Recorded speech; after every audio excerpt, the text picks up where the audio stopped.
Okay, we are live. I had some technical issues.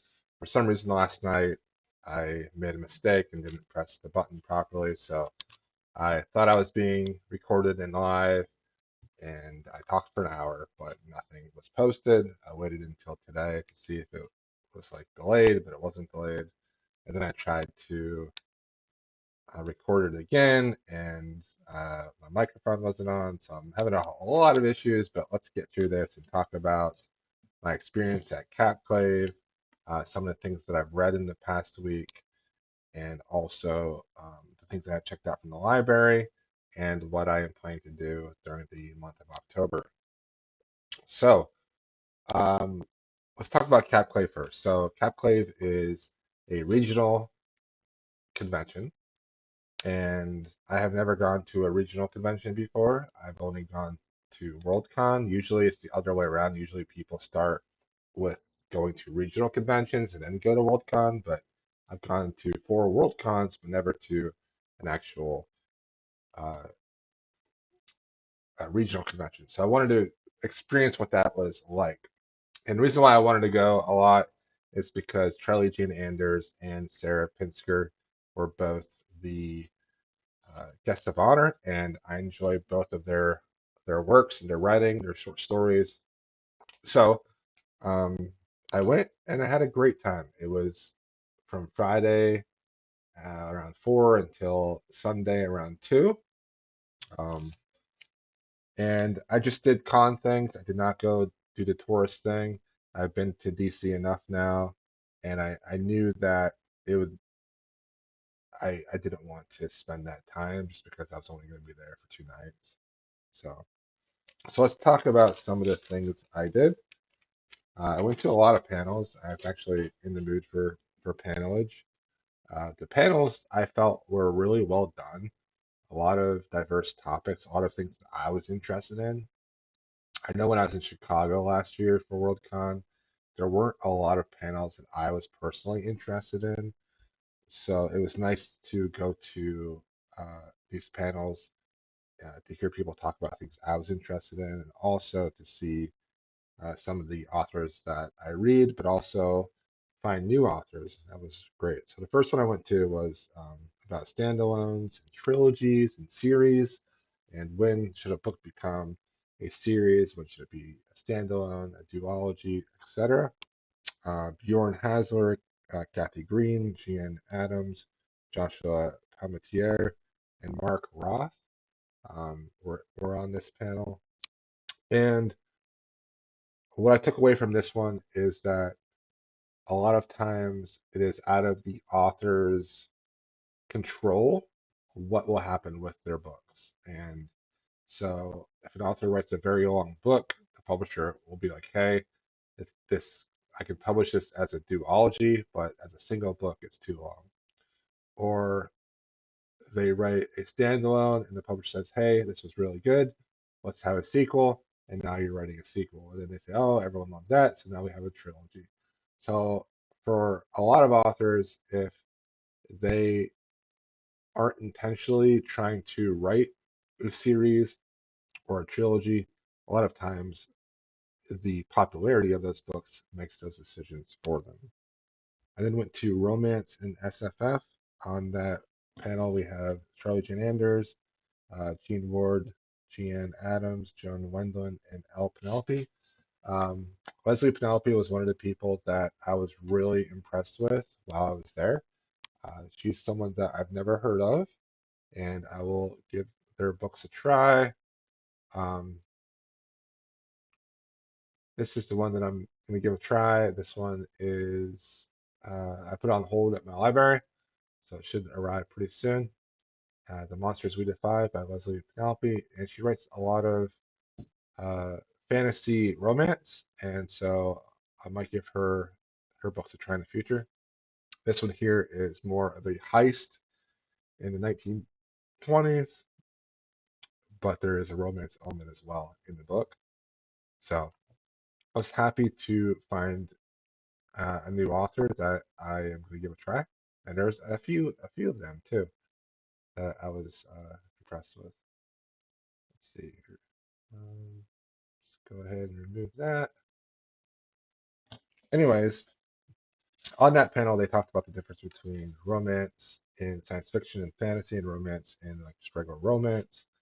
I think the thing I took away from this panel the most is that uh, romantic scenarios in science fiction and fantasy usually comes about from circumstance, and at times it could seem contrived and almost insta love.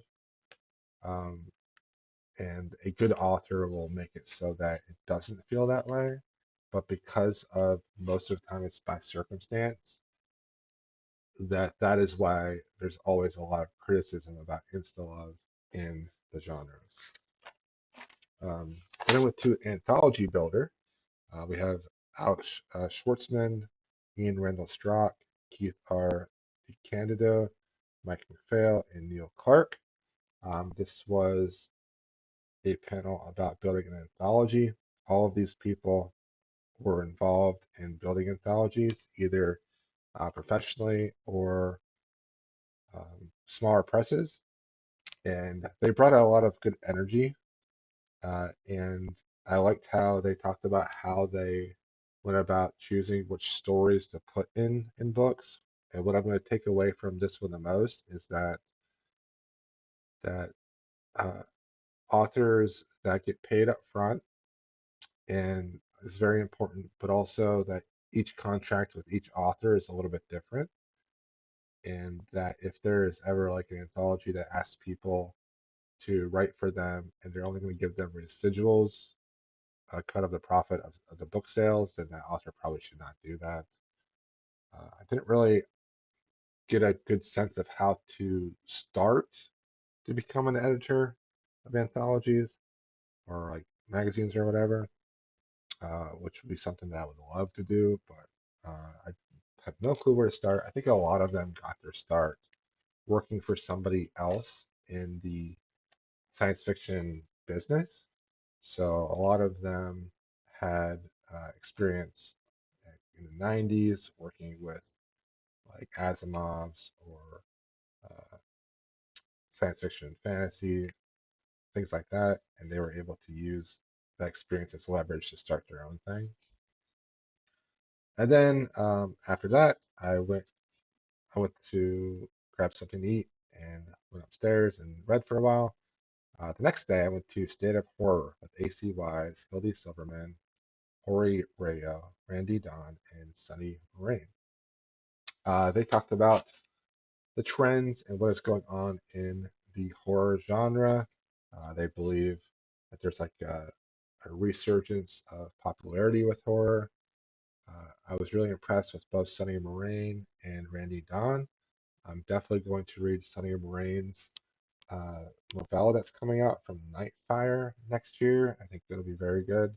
It's called Your Shadow Half Remains. Um, and she's another author that I've heard of, but I didn't really know what they wrote. I think I've read some of their short fiction, but this will be their first longer form book. So looking forward to that. And AC Wise is always amazing. And I liked Randy Don. She brought a lot of uh, great energy to the panel. And what I took away from this is that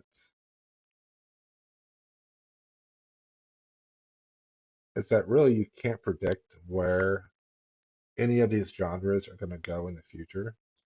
You might have an idea that this thing might be popular, but a lot of times when we think something's going to be popular, it means that its popularity has already ended. So then I went to How to Change Your Reading Diet with AC Wise, Irette Patterson, Mary G. Thompson, Michael Durda, and Sarah Avery. I was really impressed with Irette Patterson in this one. She talked about how she's more of like an organic reader and how she picks books up, and so she lives life and she decides on what to read based off of what her friends are saying and recommendations in person, not really using a whole lot of the internet, which would be totally opposite than what I do. Um, and they talked about how to, get out of reading ruts. Basically, they just talked about do something else. uh, then I went to the the pilot in the future of personal technology, Adina Magna, David Keener, Josh Ashmead, Sarah Pinsker, and Suzanne Palmer. They talked about personal technology and how it's going to be used in the future, possibly, um, how it helps people with neurodivergent things, um, and how, for example, how a person can communicate to someone else what it's like to have seizures. So you can use virtual reality, and the person that has never had a seizure before can then understand what somebody with epilepsy can go through. Um, Same thing with accessibility issues. You can use virtual reality to show uh, able-bodied individuals what it feels like to have an accessibility issue. They talked about in the future how uh, you could be medicated with an AI device, um, and they talked about like ChatGPT and how it's going to change. And what I took away from this panel the most is that, and I've thought this myself, that artificial intelligence is currently at the same point that Wikipedia was when it first came out, and it can only get better. Um, then I took a long break, but later I went to an open discussion panel. So one of my goals of this con was to talk to more people, and this was an open discussion panel, and I tried to like push myself a little bit.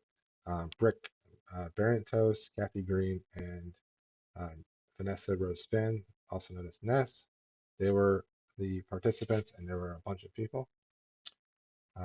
And what was nice about this was that I really got a great idea of how intelligent a lot of these fans are and how deep they are involved in the Doctor Who fandom. Uh, I I have nothing that I've ever had where I knew so much about a fandom before, and all these people were just so into it, and it was great to feel that energy. I was very impressed by Ness. She is they are one of the editors over at Strange Horizons, and I need to read more from Strange Horizons. I went to Friendships in Science Fiction and Fantasy, A.T. Greenblatt, Joe Miles, Nortz Schoen, Martin Berman Corvin, and Randy Don. Uh, this was talking about the different characters in both literature and uh, with television shows and the friendships that form between the characters. I was a little bit disappointed in this one just because they talked about very basic things. They talked about The Expanse. They talked about Lord of the Rings. Um, they talked about a song for the Wild Build. Uh, and I was, I think I go into these panels and these conventions expecting them to tell me things that I don't know, like tell me books that I don't know. And I'm starting to realize that if something is mainstream, and when I say mainstream, I mean a science fiction or fantasy book that is published by one of the larger publications and that a lot of people have read, then I've more than likely have heard about it. And so what I need to be able to start doing is starting to seek out the lower newer authors that maybe might be self-publishing or with a small press. And those are the people that need to learn about their books. And then I went to a guest of honor interview between Pinsker and Charlie Jane Anders. And this was lovely. They just asked each other questions and they talked about their history as a writer, um, what they enjoy in books. And they were hilarious. And the audience had some great questions for them. And they're fantastic. And then the last panel that I went to before I went home was 50 Years of Omelas. And I talked about the one who walked away from the Gwyn. And Andy Duncan, James Morrow, Natalie Lurs, Sarah Pinsker, and Tom Doyle were on this. And these people are just so intelligent. It's fantastic to find people that can talk about science fiction and fantasy in such depth and detail and their ability to remember everything, their names and stuff. I know that they probably did some prep, but still, it was just so impressive. I was impressed by Andy Duncan quite a bit. I need to see what he does. I think he's a fan writer. And then also Natalie Lurs is a fan writer. I really need to look into them because they're really cool. And uh, I need to branch out into fan writing and blogs and things like that and start talking to these people and start communicating with authors more. So I'll probably be using Blue Sky to do that. We'll see. It's a lot of work though. Let's see. I went to a couple author readings. Sarah Pinsker, she read from a horror novel that's being released from Tor next year. A.T. Greenblatt, who read from a short story that I actually read at the beginning of this year, uh, Way City Station. And I found that if you go to a reading and you have the ability to take the thing with you or look the thing up that they're reading from, it makes the experience a lot better. And then I also went to AC Wise, her reading. During her reading, she gave away a book and no one seemed to want it. So I picked it up because I've been wanting to try her books. This is Hooked from AC Wise. I'm not sure if I need to read Wendy Darling before this or not. I'm excited to finally read some of her novels. I've been reading her short fiction for a while. Um, the highlight of the convention, I'm going to save the best for last, was the concert that Sarah Pinsker put on. Sarah Pinsker is not only an author, but she is a musician. And I asked her, like, do you consider yourself an author who plays music or a musician who writes? And she said that she's just a storyteller and that the two things are very similar to her. Uh, and she was fabulous. She was lovely. I will listen to more of her music. I thought she was fantastic. She plays like folkish music. Some of the songs had a science fiction and fantasy genre bent to them, and I really appreciated that.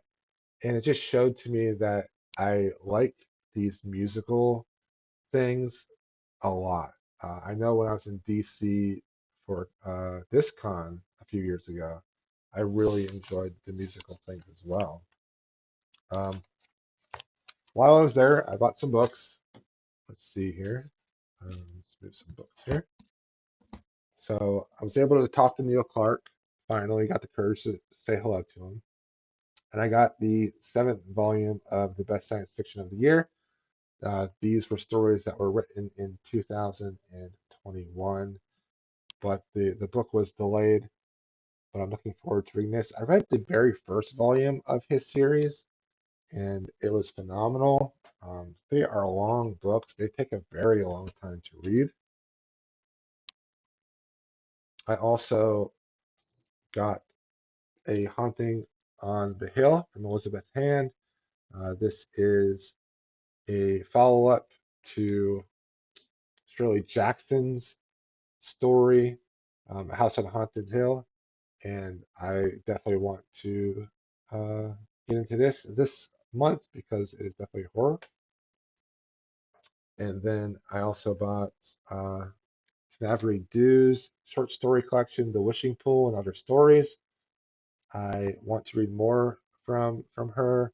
I've read a few short stories from her, and I also read a novel from her, and I really enjoyed it. She also has a novel coming out at the end of October called the Reformer, yeah, Reformatory or something like that, and I want to read that. And then I bought this short story collection from Charlie Jean Anders, Even Greater Mistakes, and she was lovely enough to sign it. I told her I was a librarian. She wrote, libraries rule. Please keep helping people fall in love with books. And a little cat there, which is really cool. Um, I've read a lot of the stories in here, but that's okay. I can always reread them. So those books will be cataloged at the library, and then I will check them out. When I buy books now, I just give them to the library and then I read them. I don't keep them. I'm not. I have like 120 books that I haven't read, and I don't want to increase that amount at all. So it's better for me to have my unread books at the library than in my house. So my trip was fantastic. I tried to push myself to be out of my comfort zone a little bit. I said hello to people. Um, I didn't have a whole lot of like actual conversations. One thing that I learned is that it's better to ask somebody else about them than it is to say something about yourself. Um, and also, I learned that taking too long to reply to somebody makes it awkward.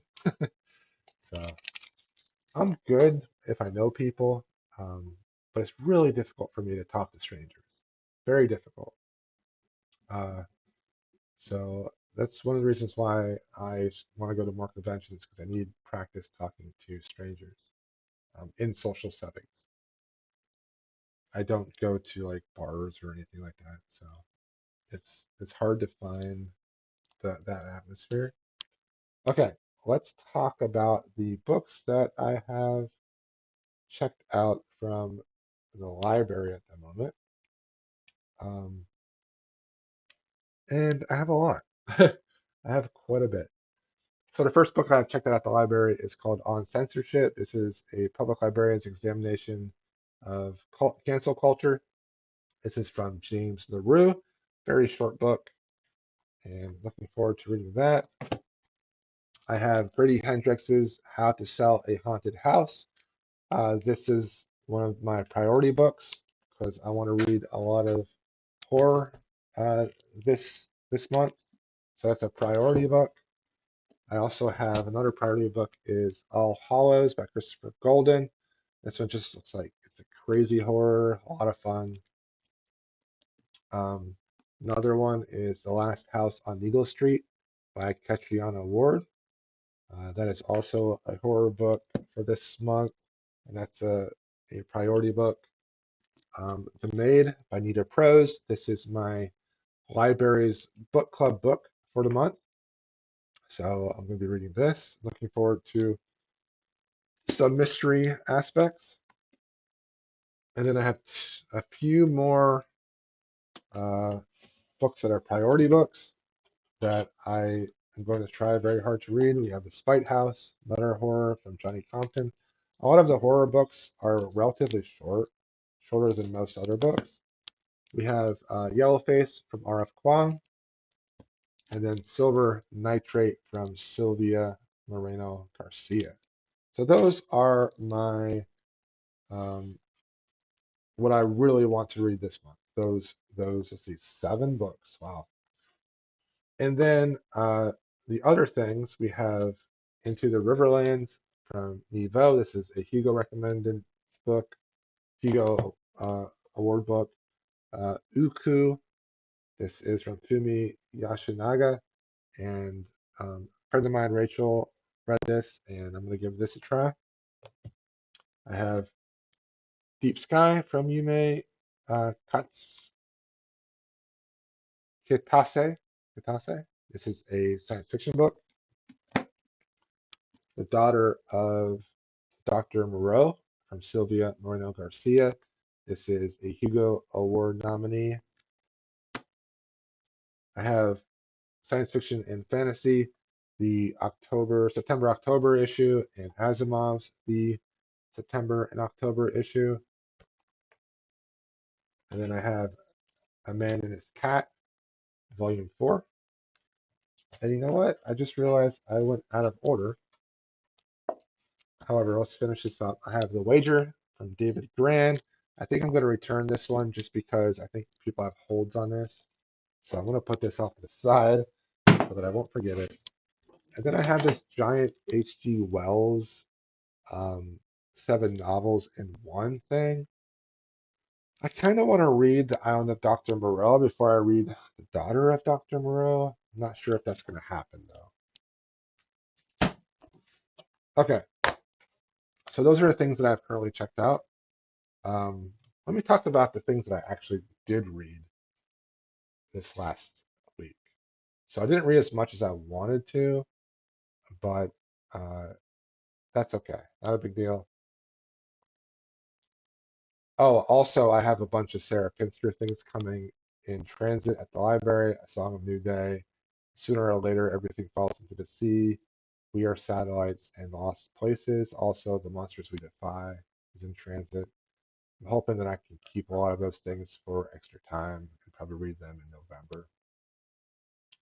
Okay, let's see here. Um, what did I actually read this last week? Let's talk about A Man and His Cat first. So, A Man and His Cat, I read volume 1 again, and then I read volume 2. And this was lovely. It's about a guy who is grieving the death of his wife, and he goes and he buys a cat, and he falls in love with this cat. This cat has a very high intelligence and and knows what the guy is talking about. The guy is kind of like this heartthrob at his work, and he's just a really cool dude, Kanata. Uh, Very wholesome, very fun. This is what I'm going to be reading during my breaks. I learned that reading manga at a convention works really well because I don't have to pay attention to it. So I was very happy with that. Um, so during panels and stuff, I was reading those. And then I read, let's see, can't remember if I put these pictures on here or not, but I'll just throw them up there. A Sea of Terror from Stuart Gibbs. It's the children's book. It's the Once Upon a Tim series. And I love this series not only because it improves my vocabulary, because I like the vocabulary building words in the book, even though it's for like 10-year-olds or 12-year-olds. It's still it still has words that I don't know specifically what the definitions are. Um, and they have to go and take back a golden fleece that was taken from them. Inside is like this special magical amulet. There are sea monsters. There are warring kingdoms. There are whirlpools, and it's just a lot of fun. I really am enjoying this series quite a bit. Let's see here. We have Once Upon a Tome. This is an audiobook I listened to. This is an audiobook about a rare bookseller in England. I think it's Sutherland's in London or Southerns, something like that. And Oliver Darkshire writes this in a very British way, dry humor. Uh, he uses these amazing comparisons and analogies and similes, metaphors, all that stuff that I really liked. Some amazing one-liners in this story, in this account of his book selling, and I learned a lot about rare book selling and what books are popular, what books sell well, and really what type of person is attracted to book selling. And I liked it. It was fun. I would probably listen to that again for sure. Um, let's see. So I I haven't finished this issue of Asimov's, and honestly, I'm a little bit disappointed that I did not finish this last year or last week. Um, yeah, it's tough because uh, it's hard to talk about a whole issue at times. Let me see. Let me bring this up so I can show you some of the stories that I've read. Um, let's make this smaller. You don't need to see my favorites. And then let's do the poetry. We'll do that. All right. Um, that's good enough. So the things I read in here that I liked were the Christine Catherine Rush story. It's a novella, and it is about these explorers that go into this hole on this planet, and they find uh, a place where people lived and a spaceship, and they find a very rare material down there, and there's a lot of suspense in the story, and I really enjoyed that. I like Daughters of the Lattice by Stephen Case. This was a very high level science fiction novelette about these uh, these women who are traveling through the universe and the effects of long travel. Um, what I took away from this is the idea that when people are traveling from in the universe, that having them not age is a good idea. But if they ever land, having them not age is a bad idea because people need to live out their lives on the planet that they go to. I thought that was a really interesting idea. Did not care for the Garth Nix novelette. Bridges by Sean Monaghan is uh, a tribe in the Sahara Desert, and they're watching this giant machine create roads and bridges.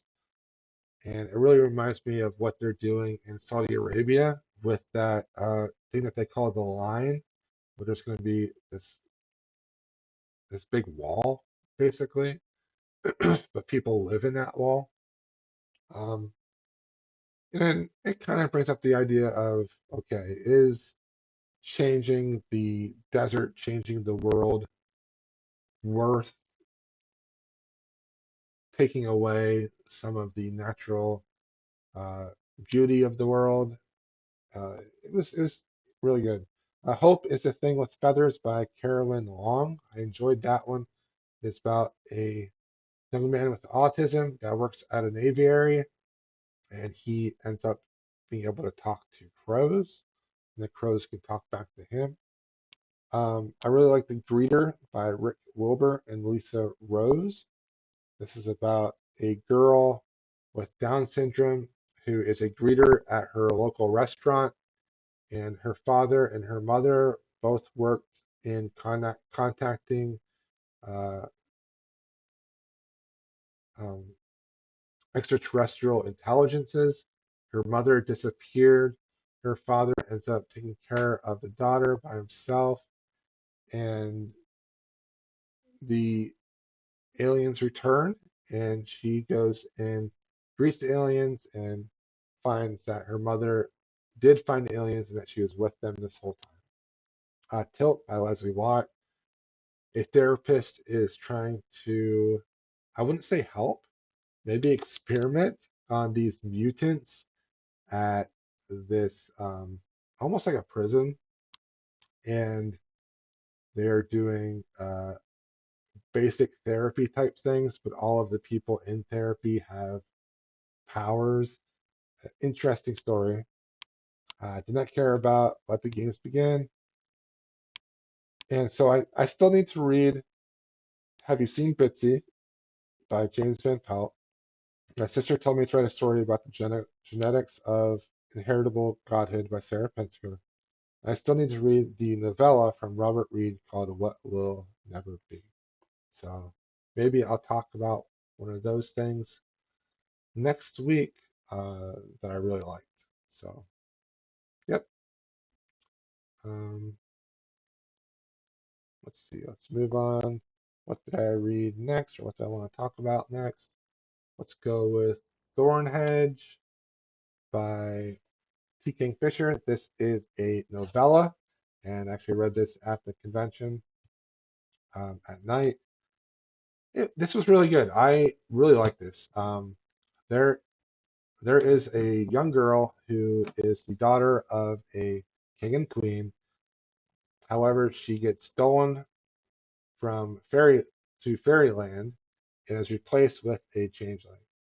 She comes to love the people that have her in the fairyland, and she gains powers and the ability to do things. One of those abilities is to turn into a toad. Uh, many years in the future, she meets this guy who's looking for this tower that is surrounded by all these thorns, and that there might be a maiden trapped in the tower. He comes in contact with Toadling, and we then learn about the past of Toadling with the Changeling and the tower. Uh, it was a fantastic novella, really short, easy to read. P. Kingfisher always writes things that are very uh, simple to read, but deep in thought, I find. And what I really liked about this story a lot was the idea of family, um, and who is your family, uh, how do they how do they treat you, things of that nature, and found family. Even though she lost her mortal family, she gained another family. But then you have this moral quandary of, should they have let her go back to her mortal family? It was good. I really liked it. Um, and then this morning I actually finished this audiobook, uh, Frida McFadden, The Locked Door. This is a thriller. I was listening to this because my coworker was also going to listen to this, and I finished it today. I listened to it while I was traveling, and it is about a woman who is a surgeon. Her father was a serial killer who killed a very specific type of woman and chopped off their hands. Gross, right? Now, in the future, no one really knows who she is, but there are murders happening that are very similar to how her father killed people. And so you have this kind of situation where we have, 5 or 6 people in her life. Who is this new killer?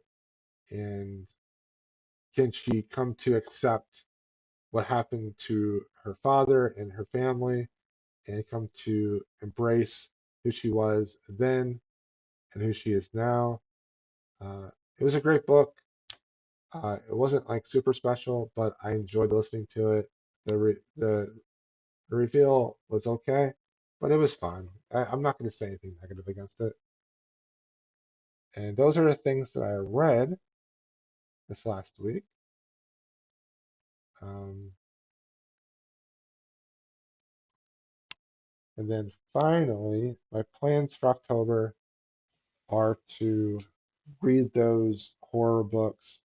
Um, How to Sell a Haunted House, Hollows, The Last House on Eagle Street, The Maid, Spite House, Yellowface, Silver Nitrate, and to finish what I was planning on reading for October, which was Nettle and Bone by T. Kingfisher, finish this Asimov's issue, and also what